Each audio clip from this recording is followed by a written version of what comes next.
Boa noite, Paulo. Parabéns pela vitória, estreia do Flamengo, né, no Brasileirão aqui no Maracanã. E o time é muito consistente hoje. Queria que você falasse, principalmente em relação às substituições que você promoveu aos 18 do segundo tempo. Você colocou o Marinho no lugar do Lázaro e o Isla no lugar do Rodinei, os dois que foram responsáveis aí, né, participaram, na verdade, dos outros gols do Flamengo que garantiram essa vitória importante sobre o São Paulo. Eu tenho vindo a dizer, e vou voltar a repetir, a importância de todos os jogadores que estão no elenco, sobretudo quando treinam bem, quando se dedicam, quando estão centrados, têm muito mais chances de poder jogar. Ou seja, o processo também é intuitivo, na forma como nós vamos treinando, como nós vamos lendo o próprio jogo, tudo aquilo que eles nos vão dizendo durante as sessões de treino e os momentos deles determinam tomadas de decisões durante o jogo, e foi aquilo que aconteceu. Dei os parabéns a toda a equipa, sem dúvida, mas sobretudo a quem leu bem o jogo do banco, a quem percebeu o que é que tinha que ser feito e a determinação, a intensidade e depois a qualidade individual que puseram em campo para podermos sair hoje vencedores. Paulo, boa noite. Aqui à sua direita, Caio Mota, Globo Esporte. Queria que você falasse da importância da marcação alta tão bem ajustada como foi hoje. O João pareceu muito mais assertivo e muito bem na partida, contra um time que picotou muito o jogo quando você tentou sair lá de trás. O Arrasca teve 5 faltas só no primeiro tempo, falando dessa marcação alta que funcionou muito bem. E sobre o Isla, você utilizou ele começando a partida 2 vezes como zagueiro. E ele, quando entrou como ala, ele fez uma assistência, deu um gol e foi muito participativo. Se você mudou um pouco essa visão dele ser utilizado também como ala, ou se você acha que é mais como zagueiro. Obrigado. Eu posso começar já pelo Isla, porque se tu te lembras na altura em que utilizámos o Isla, foi exatamente pela necessidade que tínhamos, pontual, em zagueiros, ou seja, ter um lateral que normalmente tem capacidade de construção, podê-lo baixar, tem capacidade de poder defender a profundidade defensiva, e dentro das dificuldades que nós tínhamos no elenco, nessa mesma posição, procurar entender se o Isla poderia ser uma opção nesse preciso momento. Depois fomos corrigindo e temos vindo a tomar outras decisões, como foi o caso do Arão, nessa mesma posição. Em relação à pressão alta, não é a primeira vez. Depois eu falo aqui sempre na complexidade que os jogos nos dão, porque os adversários são diferentes, a nível coletivo e individual. A ideia da pressão alta, ela sempre existiu, umas vezes bem interpretada, boa intensidade, boa capacidade de roubo. Não é a primeira vez, já tivemos muitas opções em quase todos os jogos de termos pressão alta, roubarmos e termos capacidade para podermos ter situações de finalização, como tivemos hoje, várias, sobretudo nos primeiros 10, 15 minutos. Por isso é algo que nós procuramos. Temos que melhorar bastante sempre que o nosso bloco defensivo é um pouco mais baixo, em várias situações, distâncias, entre linhas, ou seja, ser um bloco único. Conforme vamos para a frente, também temos, quando baixamos, temos que juntar mais linhas. Sempre que o fizemos, tivemos muita capacidade para poder defender. Sempre que as linhas tiveram um pouco mais distantes uns dos outros, demos mais possibilidades ao nosso adversário de hoje para poder chegar um pouco mais à frente. As intensidades baixam, é algo que também temos que melhorar, sobretudo quando o bloco está mais baixo. Temos que ser, sobretudo quando a bola entra dentro do nosso bloco, temos que ser muito mais intensos, e é algo que temos que ir melhorando. Ou seja, nem tudo quando o resultado não é favorável está tudo mal, e nem tudo está tudo bem quando o resultado é favorável, como foi hoje. Ou seja, há muita coisa ainda dentro deste processo para continuarmos a ser consistentes no nosso trabalho, dentro dos nossos conceitos, dentro das nossas ideias, para podermos ser cada vez mais fortes. Paulo, parabéns pela vitória. Raíssa Simplício, da Gol. Eu queria saber de você sobre o gol, né? O Flamengo contratou um goleiro experiente, um goleiro que muitas vezes vem sendo presente em convocações da seleção brasileira, e o Hugo, que vem numa crescente, que já estava aqui e jogou hoje. O Santos jogou o último jogo da Libertadores. Eu queria saber de você se o Hugo é o seu titular hoje ou se você tem planos de colocar o Santos para jogar mais vezes, fazer um revezamento. Qual é o seu plano para essa posição? Bom, no futebol nada é fixo, ou seja, há muitas variáveis que te levam a tomar decisões, e sobretudo nos goleiros. O Santos chegou a este processo passado quase 3 meses, onde há um trabalho e um crescimento do Hugo em que nos dá confiança, juntamente com o Santos. Falámos com eles relativamente ao momento que ele chegou. Sabemos perfeitamente quais são as nossas decisões, mas, como eu disse, temos o elenco, temos que contar com todos, e qualquer momento têm que estar preparados para poder nos ajudar a ganhar. Boa noite, Paulo. Boa noite. André Habib, do canal do Deco. Parabéns pela vitória. Sempre quando o coletivo vai bem, o individual aparece muito bem. Então a gente pode tirar vários jogadores que foram muito bem na partida, né? No caso do Arão, no caso do Thiago Maia, do Lázaro. Mas especificamente eu gostaria de perguntar para você o seguinte, sobre o Felipe Luiz, né, que hoje foi um construtor de jogadas, né? Jogou com uma liberdade, né, e ajudou demais ao sistema ofensivo do Flamengo. Então eu gostaria que você falasse um pouquinho sobre a partida do Felipe Luiz, por favor. Eu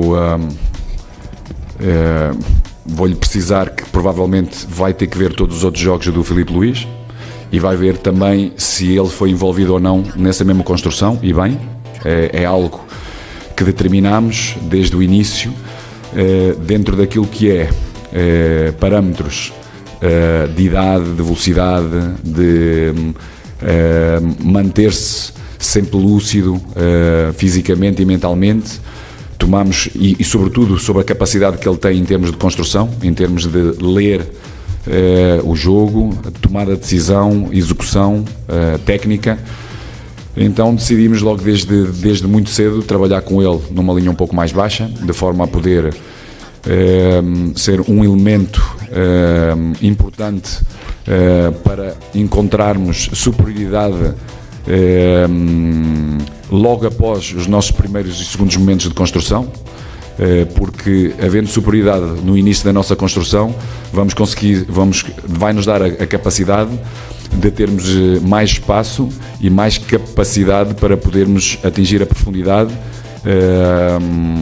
de forma a termos também esse espaço para finalizarmos.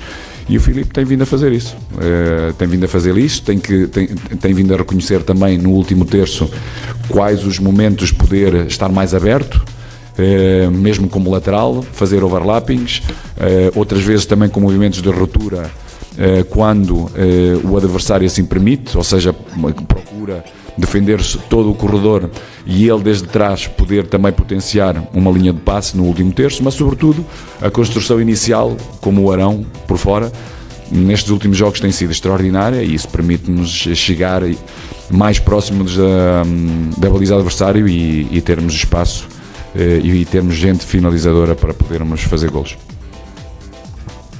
Paulo, Isaac Andrade, canal Flavoz, parabéns pela vitória e ainda em tempo, feliz Páscoa. Igualmente para vocês todos. Obrigado. Você menciona muito a questão de construção, de tempo, e a gente sabe que, tomando como um exemplo uma obra, ela tem início, tem meio e tem fim. É uma progressão. Nesse momento, temos aí muitos questionamentos em relação à questão de continuidade, de tempo de jogo para alguns jogadores. Agora há pouco o Marinho, na zona mista, falou que tem se dedicado a trabalhar com aquilo que você tem passado para ele, mas que era uma posição que ele havia ainda não jogado. Como é que está essa adaptação? O quanto que hoje o Paulo Souza vê o time do Flamengo, e para hoje, tanto no jogo quanto no Campeonato Brasileiro, qual nota que você dá para o seu time? Olha, como a palavra indica, mesmo no dicionário, projetos é exatamente aquilo que disse. Tem um princípio, meio e fim. Os processos têm um princípio, meio, mas nunca têm fim. Ou seja, é sempre evolutivo e tem sempre desvios. E sobretudo no futebol, porque tens abaixamentos de forma de jogadores que são determinantes, tens exatamente aquilo que falaste, ou seja, se inicialmente, ou seja, direcionam a vossa crítica em que tem que existir maior continuidade dos jogadores, então aqueles que não jogam, neste momento damos mais continuidade, então quem joga também já se orienta de uma outra forma. Por isso, o equilíbrio é muito importante. Como eu venho a dizer, e repito mais uma vez hoje, para mim o elenco é o mais importante do que o individual. Tem que estar todos preparados, assim o trabalhamos, taticamente, tecnicamente, fisicamente. Procuramos também dar estímulos mentais nessa mesma preparação, e hoje, sem dúvida, temos bem claro a importância daqueles que têm tido menos tempo, daqueles que têm estado a trabalhar para poderem estar preparados quando a equipa necessitar e quando o seu treinador assim o decidir. Porquê? Porque aquilo que nós vamos vendo durante o treino e na leitura do jogo, tomamos essa decisão perante a confiança que os jogadores nos oferecem. E realmente temos de estar todos preparados, porque vamos ser todos necessários durante o jogo e durante a época, porque é uma época longa, com muitos jogos, e precisamos que todos estejam presentes. Paulo, boa noite, parabéns pela vitória. Rafael Penido, coluna do Fla. Você já vinha mudando um pouco a linha de 5 na defesa, e a questão que eu coloco hoje as linhas de 4 ficaram um pouquinho mais nítidas ao longo da partida, e eu queria saber se essas mudanças foram especificamente para o jogo de hoje, ou você pretende ter esse modelo como base para a sequência na temporada? Bem, eu já lhe respondi a essa pergunta nas outras coletivas. Nós construímos num sistema, procuramos defender quase sempre em transição defensiva, e quando temos que nos organizar defensivamente, o nosso bloco está claro, tendo alguns ajustes só estratégicos perante os nossos adversários. Por isso é algo que vamos dar continuidade. Paulo, boa noite, feliz Páscoa para todo mundo, todos. Na verdade. Bruno Vilafranca, do Antenados na Jogada. Paulo, me pareceu no primeiro tempo, me corrija se eu estiver errado, que o Mister estava à beira do campo chamando muita atenção, me pareceu, do Gabriel e do Arrascaeta. E também me pareceu que existia uma certa liberdade de alguns jogadores pelo lado esquerdo do São Paulo saírem jogando um pouco mais, e pareceram os zagueiros do São Paulo. Como o senhor estava de costas para mim, eu não sabia exatamente para quem eram os gritos, mas vi o senhor fazendo um sinal para eles se aproximarem desse lado esquerdo. É exatamente isso? Eu estou equivocado em relação a isso? O Mister viu em algum momento esse espaço de saída de bola do São Paulo um pouco mais pelo lado esquerdo, estava chamando os jogadores para se aproximarem, para fechar esse espaço? Não, como eu falei, ou seja, em termos de organização defensiva, os adversários nos obrigavam a baixar, porque também não podemos ter sempre intensidades altas, e também temos que saber defender baixo, e sem dúvida um dos padrões do São Paulo é exatamente o ataque, sobretudo do corredor lado direito deles, do zagueiro, para poder potenciar superioridades, e era importante manter a intensidade, sobretudo de chegada, seja do Gabriel ou do Arrascas, que era a linha mais avançada, de podermos oferecer à nossa linha do meio campo, que nem sempre tinha capacidade também de subir linhas, basculava e tinha que se manter porque chegava tarde.